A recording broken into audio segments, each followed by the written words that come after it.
Friend, स्वागत करती हूँ सभी भाभी अध्यापक एवं अध्यापिकाओं का आपके अपने यूट्यूब चैनल MR क्लासेस में। देखिए फ्रेंड्स, जो आप स्क्रीन पर देख रहे हो ये है आपका पैट का सिलेबस, ठीक है। और सिलेबस संपूर्ण दोस्तों मैंने आपको समझा दिया है। और आज के टॉपिक में जो कराऊंगी वो है आपका संधि। कौन सा है? संधि। तो इस फ्रेंड्स संधि को देखने के लिए आप वीडियो पूरी एंड तक देखें। और जितने भी फ्रेंड्स पैट की तैयारी कर रहे हैं, चाहे वो आपका सीटेट हो, टेट हो, सुपर टेट हो, ये संधि एक ऐसी है जो सभी हिंदी की परीक्षाओं में आती हैं। तो इससे जुड़ने के लिए हमारे चैनल को जरूर सब्सक्राइब करें। तो संधि कहते किसे हैं? संधि का शाब्दिक अर्थ है मेल। क्या है? शाब्दिक अर्थ है मेल। दो वर्णों के परस्पर मेल से जो परिवर्तन होता है उसे संधि कहते हैं, ठीक है। यानी कि जो शाब्दिक अर्थ होता है संधि का वो मेल है, और दो वर्ड जब आपस में मिल जाते हैं तो उसमें जो विकार उत्पन्न होता है उसे संधि कहते हैं। अब संधि में होता है विच्छेद। तो विच्छेद कहते हैं दोस्तों जिस वर्ण को तोड़ा जाता है, जिस वर्ण को तोड़ा जाता है उसे विच्छेद कहते हैं। तो तोड़ना कैसे होता है? जैसे बड़ा आ, तो बड़े आ को अगर तोड़ेंगे तो छोटा आ प्लस छोटा आ बढ़ा करके बड़ा आ हो जाएगा। तो ये हो गया आपका विच्छेद। तो दोस्तों संधि का मतलब हो गया आपका जोड़ना। क्या हो गया? जोड़ना। और विच्छेद का मतलब हो गया तोड़ना। तो ये हो गया आपका संधि। संधि माने हो गया जोड़ना और विच्छेद माने तोड़ना, ठीक है फ्रेंड्स। अब है कि संधि कितने प्रकार की होती है। तो संधि दोस्तों 3 प्रकार की होती है। कितने प्रकार की? 3। कौन कौन से? स्वर, व्यंजन और विसर्ग, ठीक है। स्वर, व्यंजन, विसर्ग। तो देख लेते हैं। सबसे पहले दोस्तों एक संधि ने जन्म लिया। किसने? एक संधि ने जन्म लिया और इस संधि से 3 शाखाएं उत्पन्न हुई। कितनी?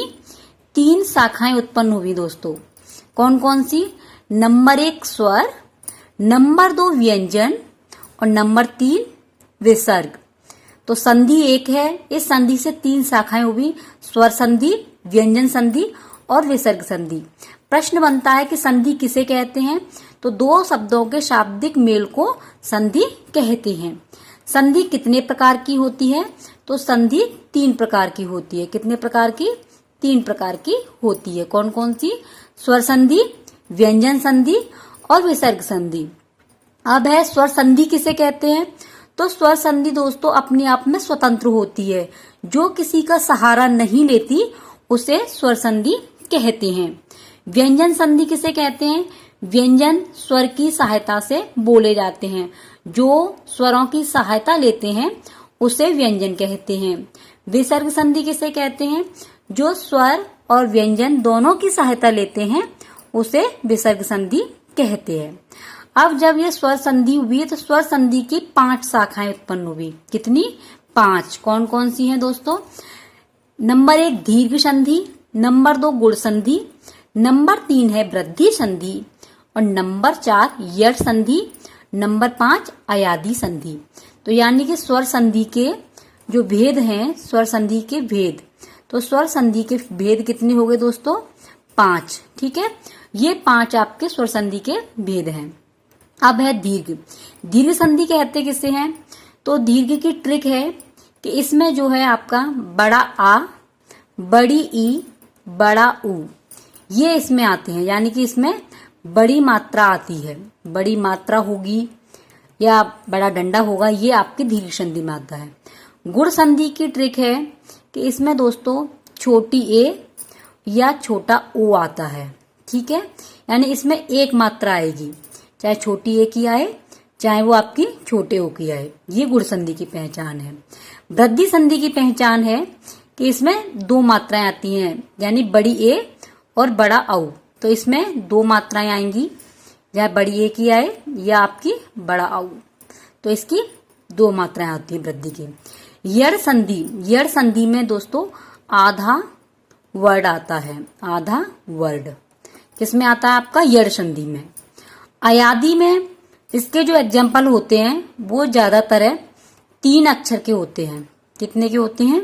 3 अक्षर के इसके होते हैं अयादी संधि के। 3 अक्षर के इसके उदाहरण आते हैं और इसमें इसकी पहचान होती है। इसमें अय, आय, अव, आव, इस प्रकार के शब्द बन आते हैं। तो ये तो आपका हो गया शॉर्ट रूप, समझ में आ गया होगा। संधि, संधि 3 प्रकार की होती है और स्वर संधि के भेद, स्वर संधि की 5 प्रकार की होती है। तो अब विस्तार से जानने के लिए हमारा वीडियो पूरी वॉच करें, आगे देखें दोस्तों। तो स्वर संधि कहते किसे हैं? जब 2 स्वरों के मेल से नया शब्द बनता है तो स्वर संधि होती है। क्या होती है? स्वर संधि। ठीक है। अब है स्वर संधि में भी कुछ भेद होते हैं। तो स्वर संधि में 2 भेद होते हैं, ह्रस्व और दीर्घ। ह्रस्व में ये 4 वर्ड आते हैं, अ, ई, उ, री। और दीर्घ में आते हैं आ, ई, उ, ए, ऐ, ओ, औ। यानी ह्रस्व माने छोटा और दीर्घ माने बड़ा। ठीक है। अब चलते हैं इस स्वर संधि के जो 5 भेद हैं वो कौन कौन से हैं। नंबर 1 है दीर्घ संधि, और दीर्घ माने होता है बड़ा। ठीक है। और ट्रिक है इसकी कि यानी कि इसमें बड़ी मात्रा या बड़ा डंडा आता है। ठीक है। देख लेते हैं कि दीर्घ संधि कहते किसे हैं। 2 समान स्वरों के मेल को दीर्घ संधि कहते हैं। और इसमें फ्रेंड्स या तो आपकी बड़ी ई आएगी या बड़ा ऊ आएगा या बड़ा आ आएगा, यानी बड़ा आएगा तभी दीर्घ संधि कहलाएगी। देख लेते हैं इनके उदाहरण। जैसे कमल प्लस आसन बराबर कमलासन, यानी अ प्लस अ बराबर आ। ये इसका विच्छेद है, ये इसकी संधि है। हिम प्लस आलय हिमालय, महा प्लस आलय महालय, विद्या धन अर्थी विद्यार्थी, गिरधन इंद्र गिरिंद्र, नदी प्लस ईस नदीश, लघु प्लस उर्मी लघुर्मी, वधु प्लस उत्सव वधुत्सव। आप इन सभी जितने भी जो उदाहरण दिए हैं आप इनमें देख सकते हो। जैसे कि इसमें आया है आ, ठीक है, इसमें भी बड़ा आ, इसमें भी बड़ा है, इसमें भी बड़ा है, इसमें बड़ी ई है। तो फ्रेंड्स कहने का मतलब ये है कि दीर्घ संधि में बड़ा ही आपका स्वर आएगा। ठीक है। जहां पर बड़ा आ आए, चाहे ई आए, चाहे ऊ आए, वहां पर दीर्घ संधि होती है। दूसरी है आपकी गुण संधि, और गुण माने होता है कि जिस किसी का गुण बताया जाए, यानी कि 2 व्यक्तियों में से किसी एक व्यक्ति का गुण बताया जाता है, वहां गुण संधि होती है। और इसकी ट्रिक है दोस्तों, या तो छोटी ए आएगी या छोटा ओ आएगा। ठीक है। इसमें अ आ के बाद ई आए तो ए हो जाता है, यानी कि अ आए या ई इन दोनों इनके बाद में अगर आपका ए आता है तो वहां पर आपका ए हो जाएगा। अ के बाद में ई आ जाए तो आपका ए हो जाएगा। उ का ओ हो जाता है और री का अर हो जाता है। देख लेते हैं इसके उदाहरण। जैसे है आपका भारतेंदु, इसकी संधि है। विच्छेद देख लेते हैं। भारत प्लस इंदु भारतेंदु, रमा प्लस ईस रमेश, महा प्लस इंद्र महेंद्र, गढ़ प्लस ईस गणेश, चंद्र प्लस उदय चंद्रोदय, महा प्लस उदय महोदय, गंगा प्लस उर्मी गंगोर्मी, जल प्लस उर्मी जलोर्मी। तो समझ में आ गया होगा। इसमें छोटी ए या छोटा ओ आता है। जैसे भारतेंदु है, रमेश है, ए देखो, चंद्रो, महोदय, गंगोर्मी, जलोर्मी, यानी कि इसकी ट्रिक है छोटी ए या छोटा ओ आता है। दीर्घ संधि में आपको पता है कि बड़ा आ आएगा या बड़ी ई या बड़ा ऊ, या यही आपके दीर्घ बड़े होते हैं। और गुण संधि में छोटी ए और बड़ा ओ आता है, तो आपकी गुण संधि हो गई। ठीक है दोस्तों। नेक्स्ट है आपकी, इसी में जो एग्जाम्पल देख लीजिए, दीर्घ संधि, इसके आपके गुण संधि के ही उदाहरण है ये। जलोर्मी जल प्लस उर्मी, देवर्षि देव प्लस ऋषि, ये हो गया देवर्षि, और महर्षि महा प्लस ऋषि। नेक्स्ट है आपकी तीसरी वृद्धि संधि, और वृद्धि माने होता है किसी चीज में वृद्धि करना। जैसे यदि अ आ के बाद ए आई हो तो ए हो जाता है, यानी कि अगर छोटा आता है या बड़ा आता है, इसके बाद में अगर ए छोटी ए या बड़ी ए आए तो आपका बड़ी ए हो जाएगा। यानी इसकी ट्रिक है, या तो बड़ी ए आएगी या बड़ा ओ आता है। ठीक है, आ के बाद में ओ औ हो तो औ हो जाता है, यानी कि आई और औ इसकी पहचान है वृद्धि संधि की। ठीक है दोस्तों, एग्जाम्पल है इसका सदैव, सदा प्लस एव, महोजस्वी, महा प्लस ओजस्वी। नेक्स्ट है आपकी यड़ संधि। कौन सी है? यड़ संधि। यड़ संधि की पहचान है कि इसमें आधा अक्षर आता है। क्या आता है? यड़ संधि में आधा अक्षर आएगा, आधा वर्ड आता है। इसकी ये ट्रिक है, यदि ई या उ या रिल र के बाद में कोई असमान स्वर आए तो ई का य हो जाता है, उ का व और री का र, व का ल हो जाता है। तो यानी कि इसमें य वर ल हो जाते हैं। उदाहरण है इसके, देख लीजिए। इत्यापि, इति प्लस अपि, नद्यापि, नदी प्लस अपि, स्वागतम, सु प्लस आगतम, मध्वरी, मधु प्लस अरि, पित्राज्ञा, पितृ प्लस आज्ञा, मात्रंश, मात्र प्लस अंश, पित्रादेश, पितृ प्लस आदेश। नेक्स्ट है आपकी लाकृति, ल प्लस आकृति, तो ये हो गया आपका लाकृति।